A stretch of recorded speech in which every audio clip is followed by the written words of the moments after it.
Hi, and welcome to Fabric Bias. It is Wednesday, January 31st, 2024, the last day of scrap busting January, and I thought I would try to film a kind of a quick tutorial on how I make the little snap pouches as a scrap buster on that one. So I have selected my fabric from my scraps and made it up, cut it out. It is 9 inches high by 5 inches wide, non-directional fabric. If you use directional fabric, you can piece it together and make that 9-inch, but I'm not going to go into that in this video on that one. And then besides the 2 pieces of 9-inch by 5-inch that you need for each one, an exterior and an interior piece, you need a small piece of scrap. I have a really long piece of scrap here, but it doesn't have to be this big. This actually was for 2 bags on that one, and I pulled it out for demo purposes. My cat is coming. He's been stepping my video. So then I take all of my exterior pieces and I take some scrap batting and I cut my scrap batting. Here he comes. 8.5 by 4.5. So it's slightly short, just like I would if it was fusible fleece. But I lay it on, and then I'm not a quilter, so this is what I do to quilt it on, just like that. Here he is. He stayed out of my video until now. Let me move him. And then, so much for quick, huh? On that, so I then quilted on all of these pieces, so the body pieces are ready to go, because that's it for prepping this at this stage. And then I'm going to do all my tabs, and the tabs are super easy. Whatever size you cut them, this one's 2 inches wide. I don't always do 2 inches wide. Sometimes I do shorter than that. I don't usually go wider than that. It's going to end up 1/4 of the size that you start with your width on that one. So you take it, fold it in half, and then you're going to press the length of it. I'm only going to show it on this end, but you would press the whole length on that. Open it back up. You're going to take the raw edges and line them up with that middle press line. Press it, press it. When I started, I would press the center, press the first one, press the second one. I don't do that anymore. I just fold them to the center, match them up, press it. Finger press works. And I also like to use my little thing that I call a brayer, because I still haven't looked up to see whether or not that's the right name. But you can roll that on and press it, and then you fold it up. The real key part of this is making sure that your folded edges here match up nicely on that one, because you're going to sew that part together. And then once you go here, this I definitely would not skip pressing on here. And you're just going to press that on really nice. Again, you could finger press it. I like my little guy right here that my sister sent me on that one. Really like him on that one for something like this. So when you go to sew this, then I'm going to sew all of these together because I'm batch sewing. But I would be sewing it singly if I was just doing one thing. And all you do is sew down one side all the way down, flip it around in the machine, just lift your needle and flip it around, and then sew all the way down the other. And so I'll show you, that's what I did here. So I started with this one. So straight down here, get to the end, turn it around, lift my needle, turn it around, and then sew down this side. And then I take the next one, if you're batch sewing, and I shove that in under my needle gently, sew down that side, turn it around, sew down this side. This piece is still dangling off the edge, and then I feed in the next one. And I do that until I end up with all of them sewn, and I leave them together chained like that because they're small, and I don't know if I'm going to be doing this whole thing at once. So if I leave them together, then I don't have to worry about losing one, looking all around and trying to find it on that one. So until I'm ready to take them off, that's what I do. Chain it like that. So then I go back to my body pieces here, and I'm going to take and match my body pieces right sides together. So my exterior piece, my interior piece, right sides together. I know this doesn't have a wrong or a right on the one. I'll show you on this one. So let's see. So you have that. I'm going to match them right sides together. I'm going to line them up really nice and make sure they look really good on here. Oh, I skipped a step. So on my body piece, once they're quilted, I'm going to actually draw lines on them at the 3rd mark. So 3 inches, and I draw a line across, 3 inches, draw a line across. So I have it in thirds. You don't have to do that. To me, it's just easier, especially when I'm batch sewing, that's already done for me and I don't have to think about it. But you can just fold it into thirds on that. So then once I'm done doing that on both the lining, which you can't see on this one because it's too light, but it is marked on that one, right sides together here. Super careful matching them up on that. And then I'm going to fold it carefully in half and match it up here because I'm going to cut it all at once. I like having an angled top. You can skip this step if you don't want to angle the top, or if you prefer to curve, you would just find a curved object that you could curve from one side to the other. Or even if you do the same method and fold it in half, you can find a curved object that'll fit here and just cut that with, and I would do that with my scissors, or you can mark it and then cut it. So on this one, I'm going to match it up, and I marked it at 3 inches here, right there. And I'm going to go, there's my open raw edges here. So I'm going to put my ruler from my open raw edges here to my folded corner up here. I'm going to line that up, and I'm going to cut with my rotary cutter or draw a line with something and use my scissors, but I'm going to cut. I'm not going to open my blade here, but I'm just going to cut from here to here on that. And that's going to give me a point on that. So when I open it up, these pieces will be gone right there. I'll cut off some triangles.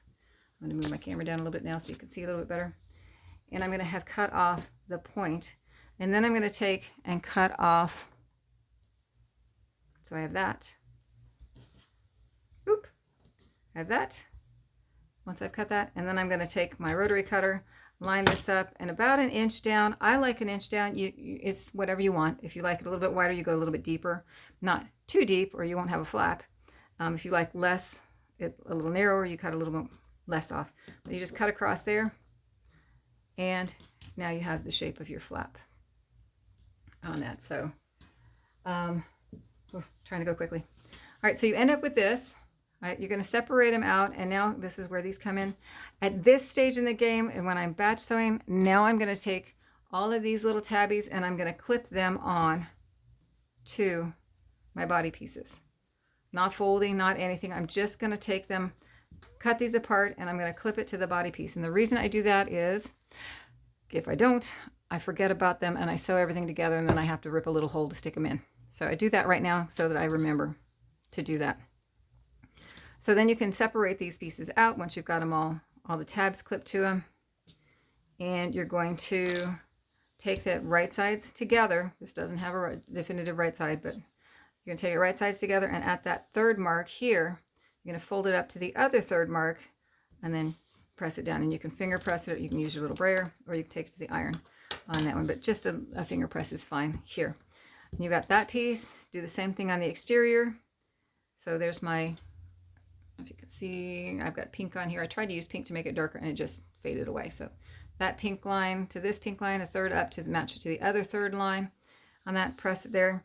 You're going to take your tab, fold it in half, and stick it inside your body, exterior body piece on that one. And the only thing here you have to worry about is you don't want to sew, put it up against where your 3rd inch mark is here. Your 3 inch mark is here. You have to go far enough down to avoid the seam that's going to be. So I usually go about 3/4 inch down from my little corner there, which is my 3 inch mark here. And I go about 3 inches and I put it there and I clip it in place. You could go, if you wanted to, you could go all the way to the center if you wanted to. It's up to you on that one. This is going to stick on the outside. So I go about 3/4 of the way down, put that in, and go my third up and clip that in place. And now I'm ready to sew my body pieces together. So when you sew the body pieces, I like to sew and chain them together when I'm sewing this many, so I keep my inside and my outside together always on that one, so I'm not having to rematch it at a later time. So I sew down one side here, then I take the lining piece and I stick it in after it, and I sew down that side. Then I cut this one off, swing it around here, and I put that end in, and I have to turn, I pull this out slightly. So I've just lifted my presser foot, my needle's up. And then I sew down here. This is attached to the end. I cut it off, bring it around to here, kind of turn that sideways, feed that in, and sew down there. And that way, when I take them out, my pieces are still sewn together. So I don't clip it at the very last one. I leave them together. And then I start my next piece and feed it in, and I clip that off so these two stay together on that. So I'm not losing my pieces on that one. Next step, kind of important here, is you need a really, really nice press here. And I've already pressed this one so you can see it, but Finger press works great here because you get a really nice crisp seam. You can use this, gives a nice crisp seam. You're going to do it on both of these. Nice crisp fold here on that. And you want to get a really nice crisp in there. And the reason for that is you're going to make your box corners at this point. And so you're going to open this up and you're going to take this side seam and match it to that nice crisp fold. And if it's a nice crisp fold, then you can feel it with your finger and you can feel whether or not you're lining the seam here up with that fold. And so you know you're laying this correctly. And so match it all the way down. Then you're going to feed that under your sewing machine foot. So you don't even have to measure it. Here's my sewing machine foot. I just take this and I feed it in here and I make sure my point stays and lines up all the way across till it's across. And then I do leave that hanging off the edge of the machine. I come and do this one and make sure the seam is lined up with the fold, with me filling it with my fingers, and this one's hanging off the edge. And I just put that one and put it under my foot. So let me show you. Oops, there goes my cat. Under the foot, feed that across. I chop that off at the thread, and then I do this side, the other side, and feed it through after this one, and vice versa, and turn it around on that one. So then I have all 4 of my corners boxed. I will cut those 2 pieces off and set them aside and do the next step. So they'll be dangling together again.